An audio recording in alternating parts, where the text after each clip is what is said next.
Hello, welcome back to Franklin Covey's On Leadership podcast series, the world's largest weekly podcast dedicated to the topic of leadership. I'm your host, Scott Miller. Each week I serve as your interviewer, and I'm also privileged to be the author of the recent Amazon bestseller, Master Mentors, 30 Transformative Insights from Your Greatest Minds. The book is written on 30 of our first guests that I found to have the most transformative insights, where I share a different story about 30 different people. In fact, I've just finished the second volume, Master Mentors Volume 2, featuring 30 new guests with 30 new transformative insights, on my way to 10 volumes in the series. And who knows, maybe today's guest might agree to appear in one of the forthcoming volumes. Our guest today is, in fact, Kindra Hall. She's the author of the new book, Choose Your Story, Change Your Life. She's the former chief storyteller for Success Magazine, a Wall Street Journal best-selling author and coach herself. Kindra Hall, welcome to On Leadership. So happy to be here, Scott. Thanks for having me. I have finally met a guest who can match my energy. Your positivity is contagious from our time off air prior to this podcast. So I look forward so much to talking today with you, Kindra. You are in New York City, and we're taping this in late winter. And no doubt there are storms that are coming, so we'll try to make this podcast a great use of your time, because, in fact, there is a storm that I know is headed your way. Kindra, we met because we have many of the same circles. Our publicists, our publishers, our agents all walk in the same circles. And your topic is of special insight to many of our listeners. Although our podcast is global and we speak to people across all different professions, all of us share something in common.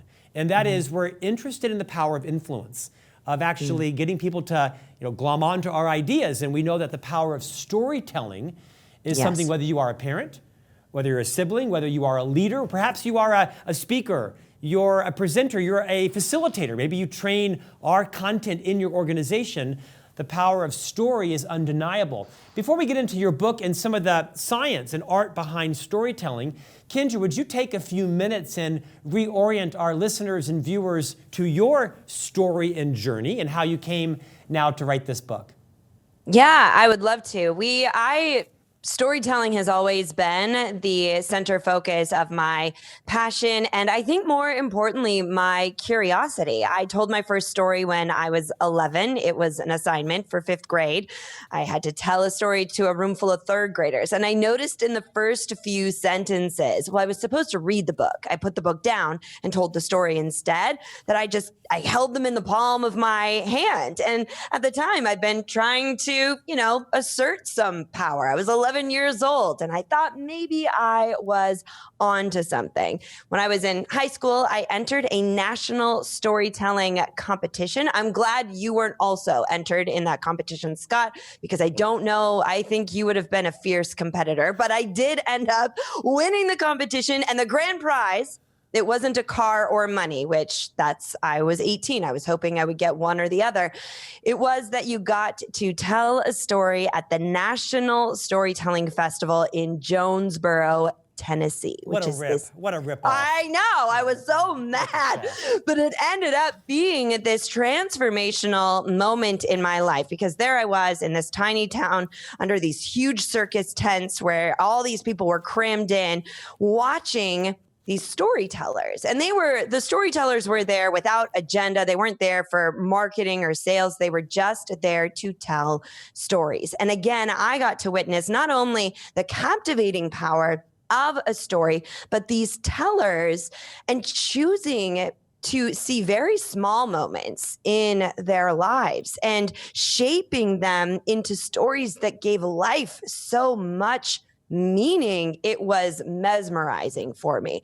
So I went on to continue to research and study storytelling. I was in sales and marketing and discovered that they still didn't know how to tell stories. So eventually I quit that job and made it my mission to teach and study and share the power of stories with as many people as who would listen. Kindra, we share a lot in common, and I'm delighted that you're here because you, like me, understands the gravity of story. I think sometimes it can be dismissed, right? Oh, story schmory, and that's like for the Renaissance fair or for someone down the letterhead. But we know the most effective CEOs are those that are telling a truthful story to their investors, Yes. right? Yes.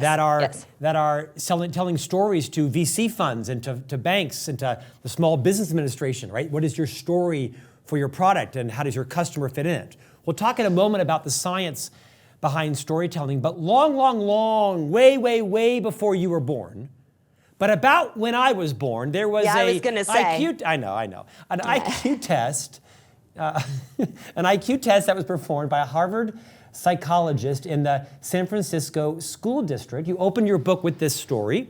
I found it riveting. Walk us through that story, and what do you think our listeners and viewers should take away from that? So they wanted to study the IQs of these students, but the reality was there wasn't even a test. Instead, they delivered the results to the teachers that there were these students that were exceptional and these students that were average. Well, what happens over time, of course, is these teachers think that the students who are above average are indeed above average and start treating them as such. The students start believing that about themselves, and this story essentially shapes their education and how they move forward.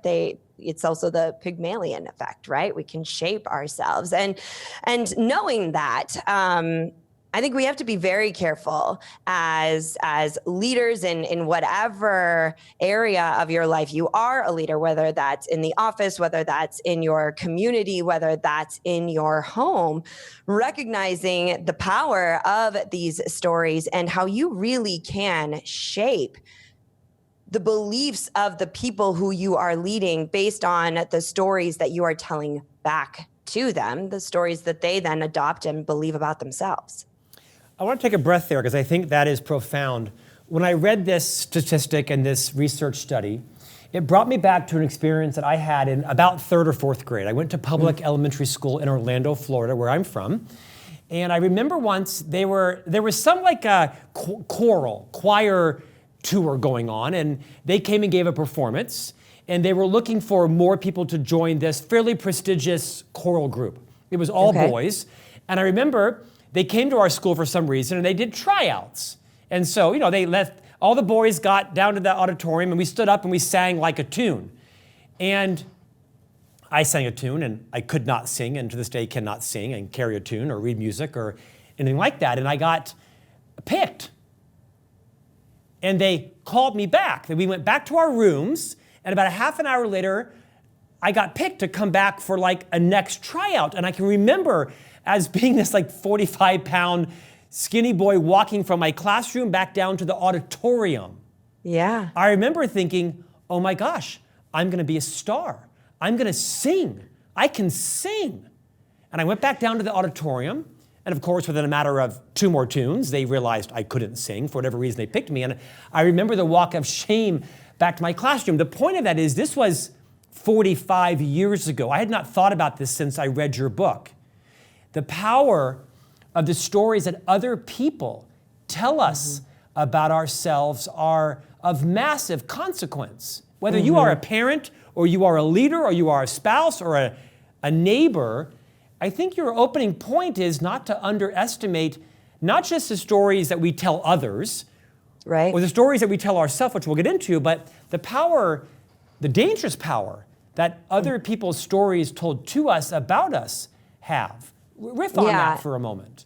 Well, I think, I witnessed this now as a parent. So let's put this in a parenting perspective. And now knowing, based on the research that I've done, and even the fact that, you right there could go back to, what grade was that? Second or fourth grade? Third or fourth grade. I bet you can remember exactly what the auditorium looked like where you sang. Like so keep in mind that right there is a really important point that you may say you don't have a great memory or whatever it is. However, our brains have all of this content. It remembers all of these things, and we just don't even realize it. It's so buried deep in our subconscious. Now, I see this as, now that we know this, and again, if you are a leader, for me as a parent, I know that there are things that happen, moments in my children's lives that they will forget Or there are moments that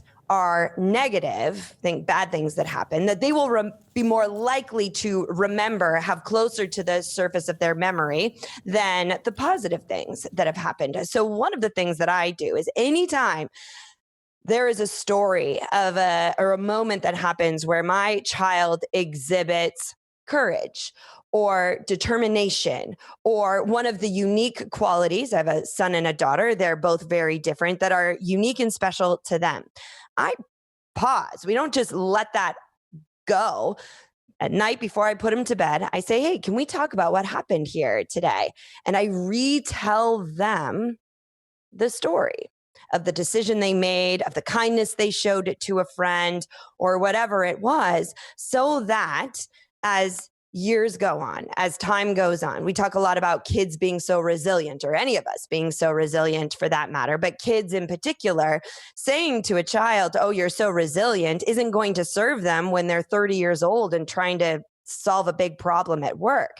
Saying to them, hey, you remember that time when this and this and this problem occurred in fifth grade? It was a huge problem for a fifth grader. You figured that out. They can carry that story with them and tell it to themselves in those moments when they need that belief. Now, again, that is applicable for a child. That's applicable for an adult. Even very small stories, positive stories can shape how we see ourselves and then, of course, shape how we behave.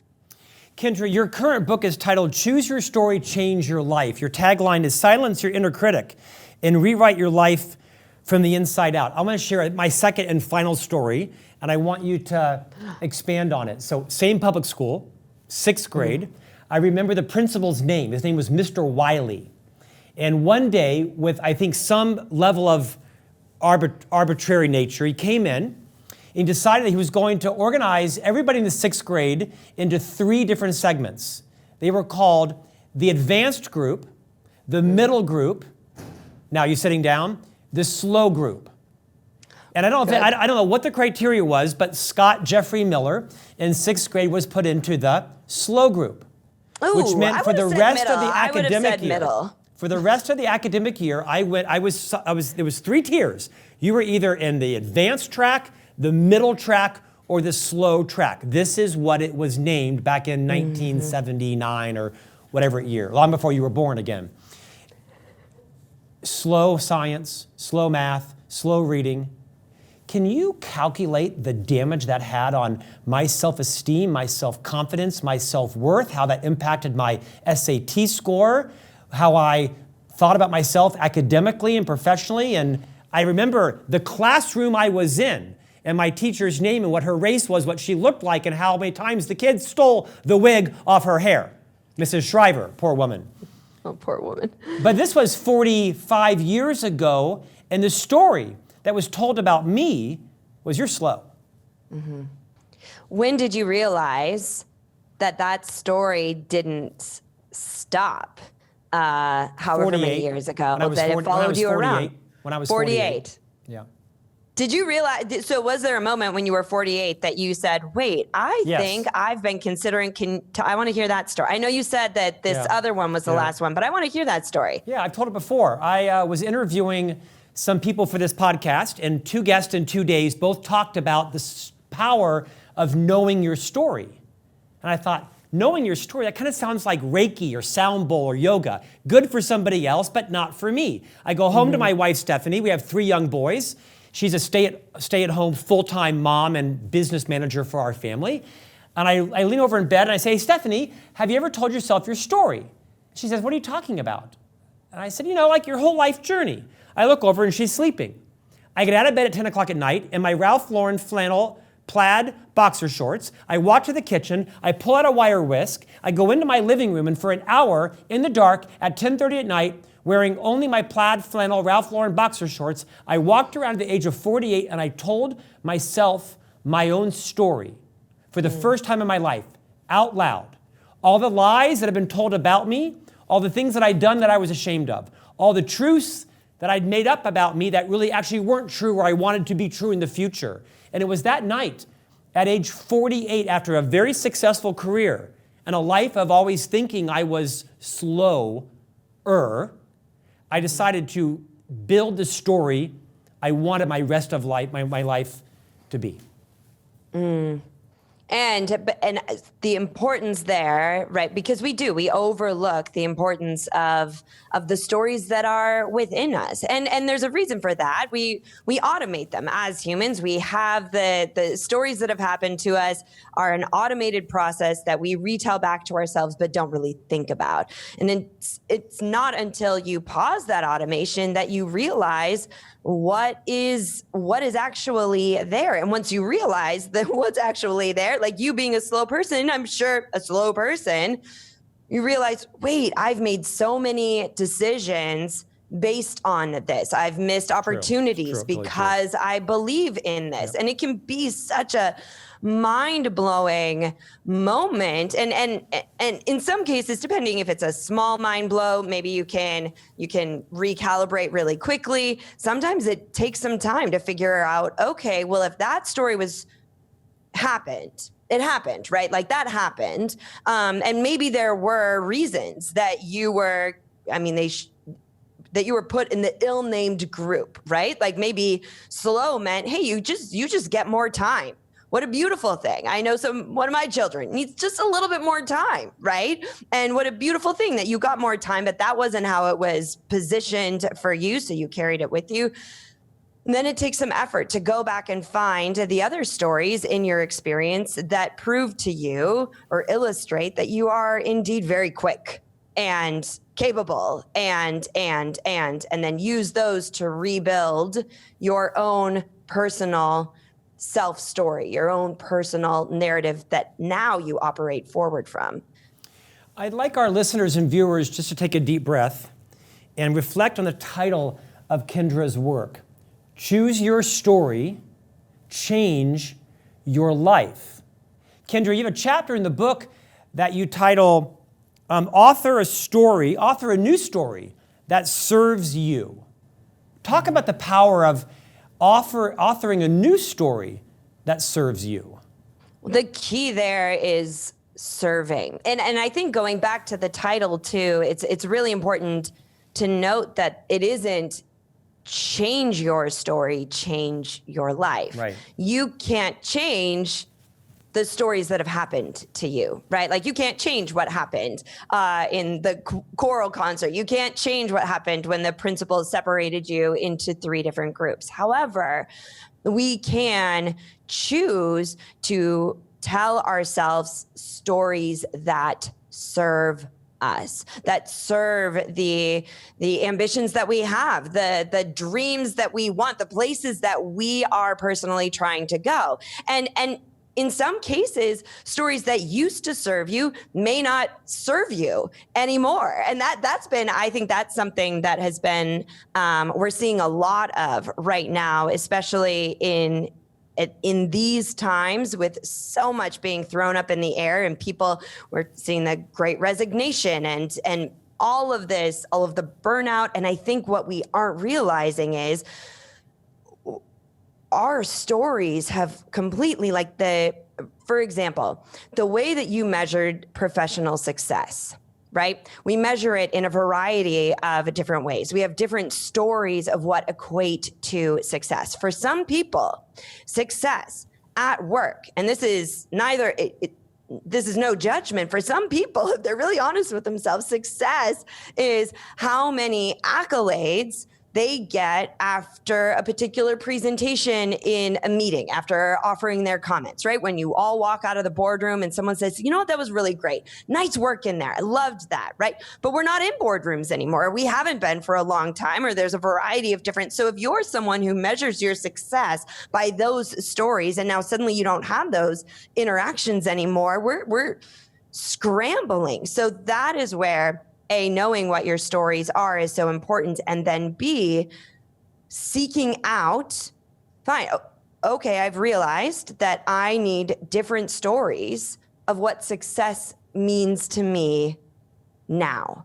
And I need to actively either look in my past or witness it right here in my present that, oh, this is a story of me being successful. And maybe it is. Maybe it's getting your workout in where you used to be commuting and coming back, having breakfast and being able to sit down at your desk at the same time you used to, but you've gotten so much other work done since you aren't commuting to get to the office. So the act of choosing stories that serve who you want to be is I think perhaps the most important piece of this work. Kindra, thank you for that. You're not a psychiatrist or a mental health therapist. You are, however, an expert on the art and science of storytelling, the stories we tell others, whether they're customers or clients or colleagues, and the stories we tell ourselves. Let's talk a little bit more about the stories we tell ourselves, and we'll go to the stories we tell others. Yeah. Speak to the people who are listening right now. And perhaps they resonated with my story about the choral rejection, or perhaps, being put into the slow class, which I'm sure there were reasons why. I'm sure parents were complaining that their all-star students weren't being challenged enough. I'm sure there were reasons. There's always a reason why stuff is done. There's rarely a thoughtful reflection on the consequence of what happens to the kids in the slow track. Exactly. Because everybody in the fast track is going to go on to where they need to go. But what happens with the Scott Jeffrey Millers in the slow track? For people right now that are resonating, they're thinking about, what stories have I told myself? What stories have others told me that maybe need to change? What are some of the techniques or tips people can employ to challenge their stories and then choose a new story? Yeah, the whole process, and that was one thing that I wanted to make sure to offer, is a methodology for doing this and doing so intentionally. So the first step, of course, is to catch one of these self-stories that is maybe not serving you, to catch it in the act, a limiting belief maybe that you have. So I know one that constantly comes up for me. And again, some of these negative self-stories are really sticky, is the story that I don't have enough time. I don't have enough time. I don't have enough time. I'm not going to be able to get it all done. There's no way I have enough time. Now, that's based on a whole variety of old stories, like the 4th grade paper that I handed in late because I was getting too in the weeds on it. The 5th grade paper I handed in late because I made it all detailed. It was on Johnny Tremain, the book. And I instead of just like writing a book report, I had to do this whole like comic book thing, which also ties into another story that I hold about myself, that I can't just do the assignment.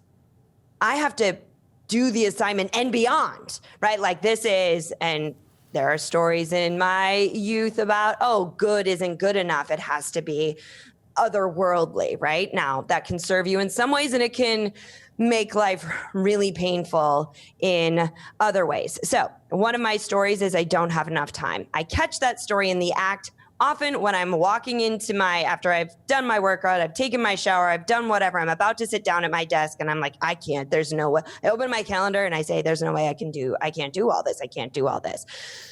So then the next step is to analyze, where does this story come from? As I just mentioned, I have a variety of stories throughout the course of my life that would lead me to believe this.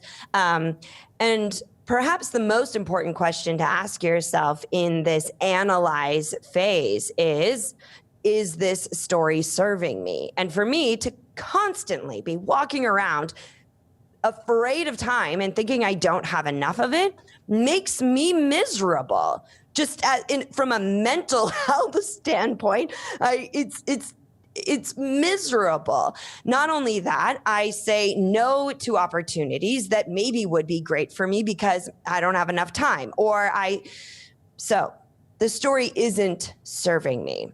The next step then, as you've heard me say multiple times, but here it is laid out in the plan, is to choose a better story. So I actively, as an exercise, have a series of stories that I go back to where I managed to create time. There was a story when I was in graduate school. I was a TA, so I was teaching COM 101, which was really, really fun. Now looking back on it, like teaching 18-year-olds how to communicate when I was only like 25, it was great. So I was a TA. I was working at the Outback Steakhouse. I had, for a persuasion class project, I was an adjunct. I created my own marketing agency for a local business and was doing research on that. And I worked the late night shift at a karaoke bar. Now, whether or not I can sing, Scott, I'm still not exactly sure, but I can put on a good karaoke show. So here I am. And on top of it, I have my own course load, right? And I did all of these things and did them excellently. And in fact, I will never forget sitting in my persuasion professor's office and saying to him, after he wanted to talk more about this marketing project I had done, because it was all based in storytelling, by the way, but that's neither here nor there. And I said, actually, I'm thinking about continuing to work with them because I really enjoyed this work. And he said, oh, you're a TA. We strongly encourage our TAs not to take on any additional work because there just isn't enough time. And I decided not to tell him about all of my other jobs that I had. But that story right there, I don't know how I created time somehow. Now, of course, I didn't have kids. I was a kid myself, right? But no matter what, at the essence of that is if I can do all of that, why can't I manage a Thursday of work? And so I choose to tell myself that story and many other stories that reset my thinking on my ability to manage or even just have time. The fourth and final step is really the key here. And this is why in some cases, my struggle with time story, I continue to struggle with it. A, it's big, but B, the fourth step is to install these stories. And this is where intention comes in. This is where discipline comes in. So this means once you find some of your great stories that illustrate the opposite of this limiting belief, to write them in a journal. Matthew McConaughey will. I know a lot of people groan when I say write in a journal, but McConaughey says, he wrote a whole book based on his journals. I say write it in a journal, right? So record these stories, capture these stories, and then when you need them, when you know that you're going to be throttled by you're going to be struggling with your negative story, to find opportunities to retell yourself the positive one. So even right now, as I'm telling you the story of what I did in graduate school, I'm like, I've got all the time in the world. Like, look at me dominate this time. I feel completely different about it, even just talking to you about it here. So I've been told I have a very comforting personality. You do. That was the first thing I thought when I saw it. I've been told that by no one. How comforting your personality was. But that's the framework, that's the methodology. And essentially, in the end, our goal is to make these positive stories, these stories that are true and that lead us to what we want, the automation, instead of the ones that are just replaying old stories that may or may not be valid anymore. Kindra, I want to save some time to talk about the kind of art of storytelling. When I was reading your book, and I've known of you for some time, I think you wrote a book called Stories That Stick, an excellent book as well. When I put your book down, and I asked myself, so what stories do I tell myself about me that are perhaps debilitating or positive? And I couldn't come to mind anything like that was obvious. How does someone explore? The doctor is in the house. How does someone explore what stories they're telling themselves that might be defeating their progress, their momentum, their dreams? How do we uncover the stories that we need to choose differently? Yeah, I think the most important thing, well, let's start here. So as soon as you catch one of those, I call them iceberg statements, one of those limiting beliefs, like I am slow, I don't have enough time, I'm not enough, I'm failing as a parent, I'm bad at money, whatever it may be. Whenever you identify one of those statements that just makes you feel bad or that's a limiting, that becomes a red flag. From now on, what I want you to say to yourself when you hear that is, I wonder if there are stories there.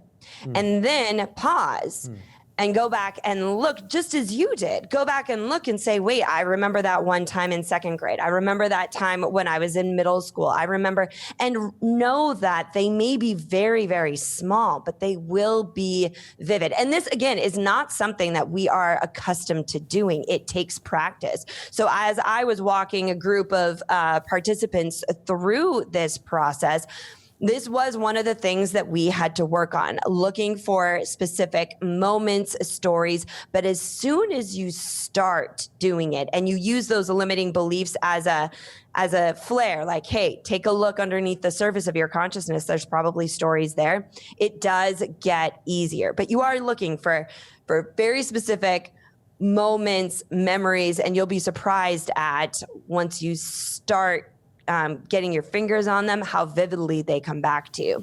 I would say more importantly, though, than thinking about the negative stories and what is propping up that limiting belief, is your search for the positive stories.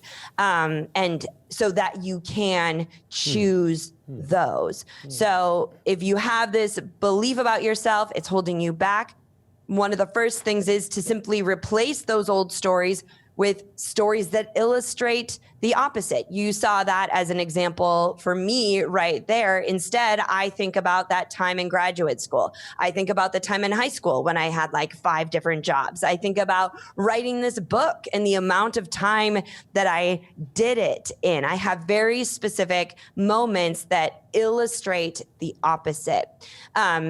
Now, let's say, for example, one of the things you want to change is, let's say you say, I've always struggled with my weight. And you're like, well, I don't have a story that I can choose from because I really have always struggled with my weight and I always will.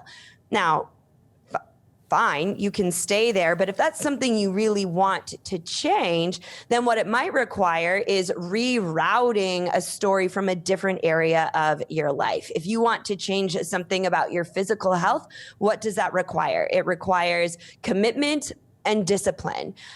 When is another time in your life that you exhibited commitment and discipline? Maybe it was caring for an ailing elderly parent. Maybe it was an initiative that you're really passionate about in your community. You can use those stories, those events, those memories then as stories to say, wait, I may have always struggled with my weight. However, or my physical health. However, I am very good at discipline and commitment. And that's exactly what is needed right here. That alone will help you move forward in those healthy endeavors. So just a few, and there's more strategies, of course, that I discussed, but I think it's more important that you're able to identify the stories that you can use so that you can use them.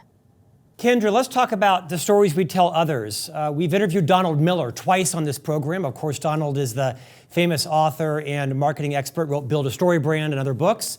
And Donald, like you, is unrelentingly passionate about when we're in business and we're telling stories, whether it be to progress our mission, progress our products, to build influence, we often put ourselves at the center of these stories, when in fact we should be putting our clients and others in the center. It's a mistake we commonly make.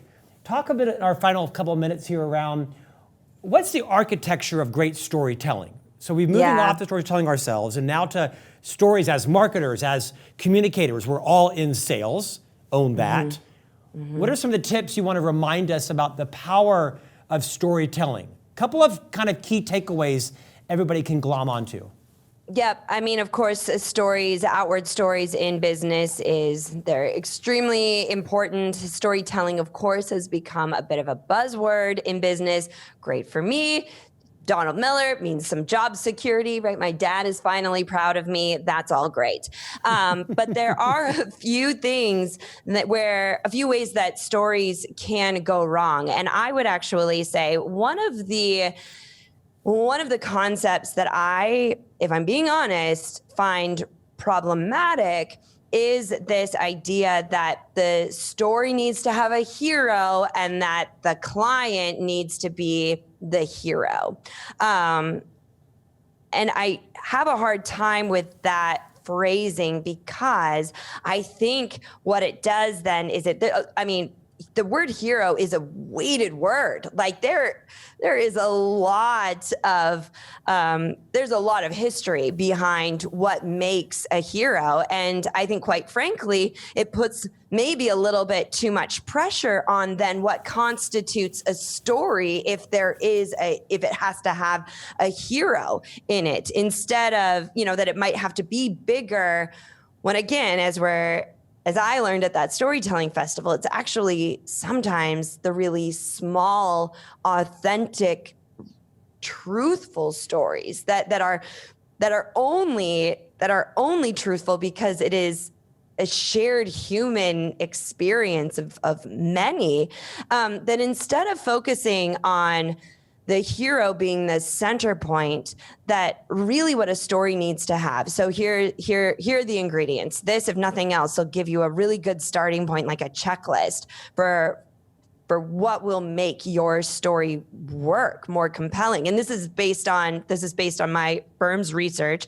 So 4 components. Number 1, we need to have an identifiable character. And this is the preferred term, because now we take the pressure off of how heroic this person is. They're a character. They're a person we can identify. Where a lot of stories go wrong is they're like, Acme Incorporated did this and that. Well, no, that's not a person, that's a company, right? So we need to be thinking about actual people. So an identifiable character is a character they can identify, and more importantly, identify with. It's okay if you're telling a story that isn't about the person you're telling the story to, but if the character in that story, if the person you're telling the story to can see themselves in that character, now you're getting somewhere, and they don't need a cape or anything in order to do it. The other thing we need is authentic emotion.